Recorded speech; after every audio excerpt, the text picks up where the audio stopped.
Hello' everyone, welcome to my YouTube channel. মই guarantee দি ক'ব পাৰোঁ মোৰ ভিডিঅ'ৰ পৰা গণিত তোমালোকে আটাইতকৈ সহজভাৱে বুজি পাবা। Question number 9, the sum of three consecutive numbers is 48, find the numbers. ইয়াৰ অৰ্থ তিনিটা ক্ৰমিক সংখ্যাৰ যোগফল হৈছে 48, তেতিয়াহ'লে সংখ্যা তিনিটা নিৰ্ণয় কৰা। এতিয়া কনজিকিউটিভ নাম্বাৰছ বা ক্ৰমিক নাম্বাৰ, কনজিকিউটিভ নাম্বাৰ বা ক্ৰমিক নাম্বাৰ কি হয়, অৰ্থাৎ এটাৰ পিছত আনটো সংখ্যা, এইবিলাক কোৱা হয় ক্ৰমিক নাম্বাৰ বা ক্ৰমিক সংখ্যা।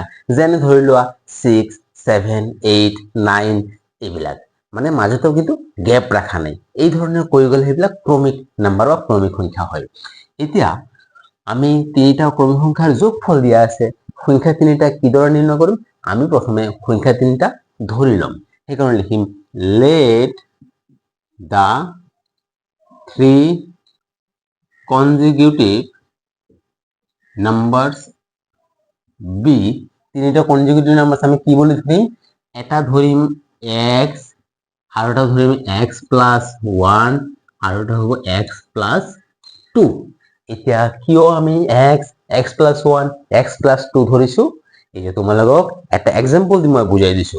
মই ধৰি লৈছো যে তিনিটা ক্ৰমিক সংখ্যা এনেকুৱা, এটা যদি 7 হয়, আৰু এটা 8 হ'ব, আৰু এটা 9 হ'ব, কাৰণ এই তিনিটা ক্ৰমিকভাৱে আছে, মাজতে আৰু বেলেগ সংখ্যা অহা নাই। এতিয়া তোমালোকে চোৱা, ধৰি লোৱা আমি নাজানো তিনিটা সংখ্যা, তেতিয়াহ'লে আমি প্ৰথমটো আমি x ল'ব পাৰো। প্ৰথমটো যদি x লওঁ, পিছৰটো কি হ'ব? x প্লাছ 1 হ'ব। কিয়? কাৰণ এইটো 7 তো, 8 কেনেকে পোৱা যায়?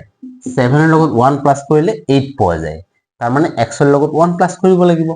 আকৌ এই 9টো, এইটো কি হ'ব? এইটোতকৈ ঠিক 1 বেছি, তাৰমানে ইয়াৰ লগত x যোগ কৰিব লাগিব। x প্লাছ 1 প্লাছ 1, তাৰমানে x প্লাছ 2, কাৰণ এইটো 8 প্লাছ 1 হয়। ইয়াত যি আছিল তাৰ লগত 1 বেছি হ'ব, বা 7তকৈ 2 বেছি হয়, তাৰমানে 7 প্লাছ 2। 7টো যদি x লওঁ, সেইটো x প্লাছ 2। তোমালোকে যিদৰে ভাবা সেইটোৱে হ'ব। তো সেইকাৰণে আমি ক্ৰমিক তিনিটা সংখ্যা আমি x প্লাছ 1 আৰু x প্লাছ 2 বুলি লৈছো। এতিয়া আমি এইকেইটাৰ সমাধান নিৰ্ণয় কৰিম।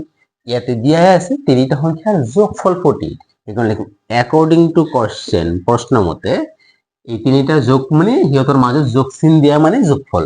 তো x প্লাছ 1 আৰু এটা হৈছে x প্লাছ 2, তিনিটাৰ মাজত যোগ চিন দিলে মানে যোগফল হৈ গ'ল, আৰু সেইটো দিয়াই আছে 48। এতিয়া x প্লাছ x, তিনিটা x প্লাছ কৰিলে হ'ব 3x, আৰু 1 প্লাছ 2 হ'ব 3, ইকুৱেল টু 48। আমি প্ৰথমে 3 সেইটো সাবস্ক্ৰাইব কৰিম, কাৰণ এইটো 3 লৈ যাব নোৱাৰো, বেছি ওচৰত হৈ আছে।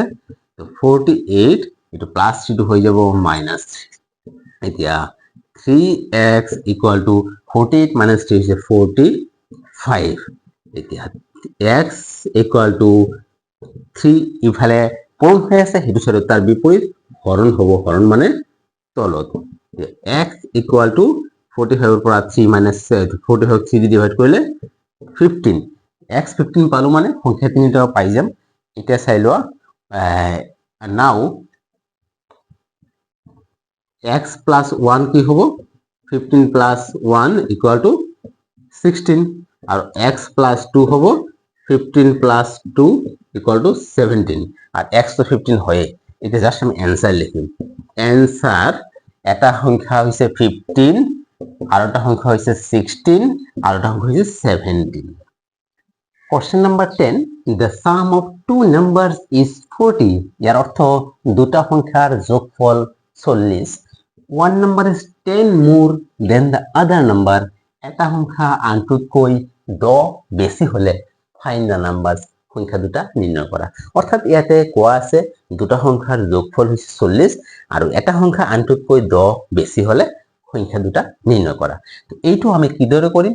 যেহেতু আমি সংখ্যা দুটা নাজানো, আমি এজিউম কৰিব লাগিব, ধৰি ল'ব লাগিব। তো আমি সংখ্যা দুটা ইয়াৰ পৰা ধৰিম, আমি ইয়াৰ পৰা ধৰিব পাৰো, ইয়াৰ পৰা সমীকৰণ তৈয়াৰ কৰিম, ইয়াৰ পৰা সংখ্যাটো ধৰি ল'ম। কি লিখা আছে? one number is 10 more than the other number.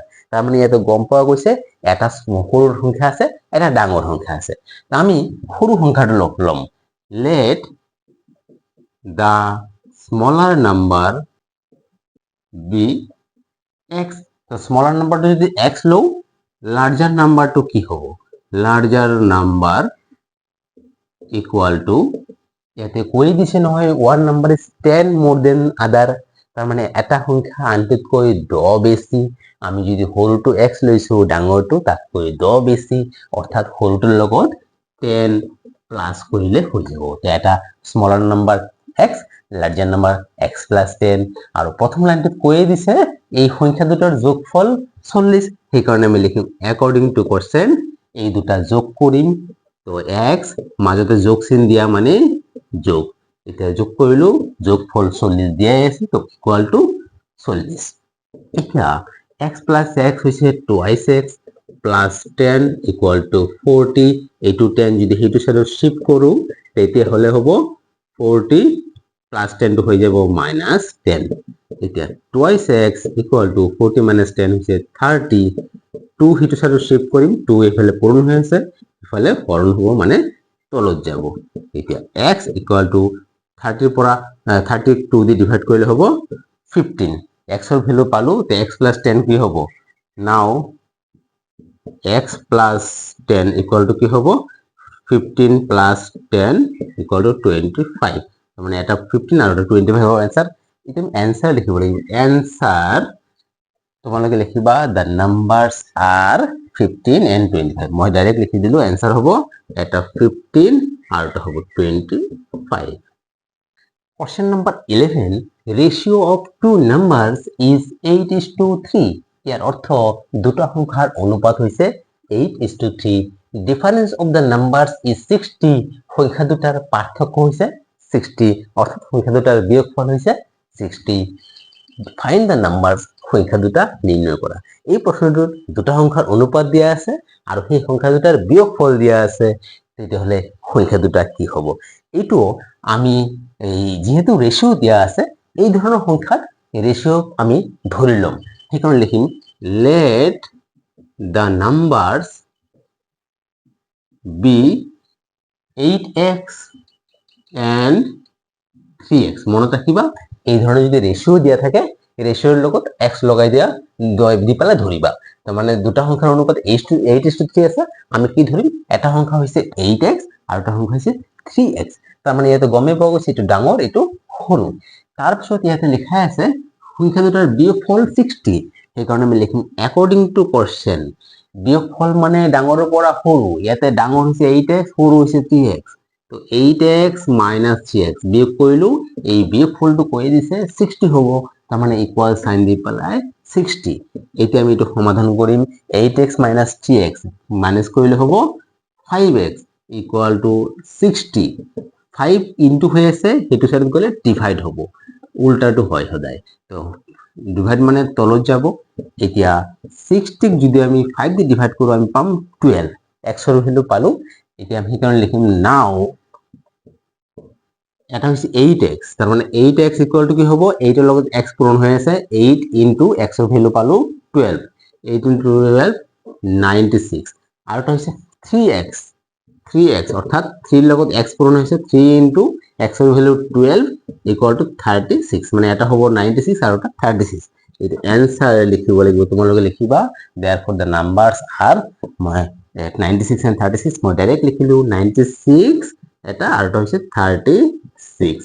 Dear students, গণিতবোৰ বুজি পাইছা নাই কমেন্ট কৰি জনাবা। যদি ভিডিওটো ভাল লাগিছে লাইক কৰিবা, চেনেলটো সাবস্ক্ৰাইব কৰিবা আৰু ভিডিওটো বহুত বেছি পৰিমাণে বেলেগৰ লগত শ্বেয়াৰ কৰিবা। Thank U.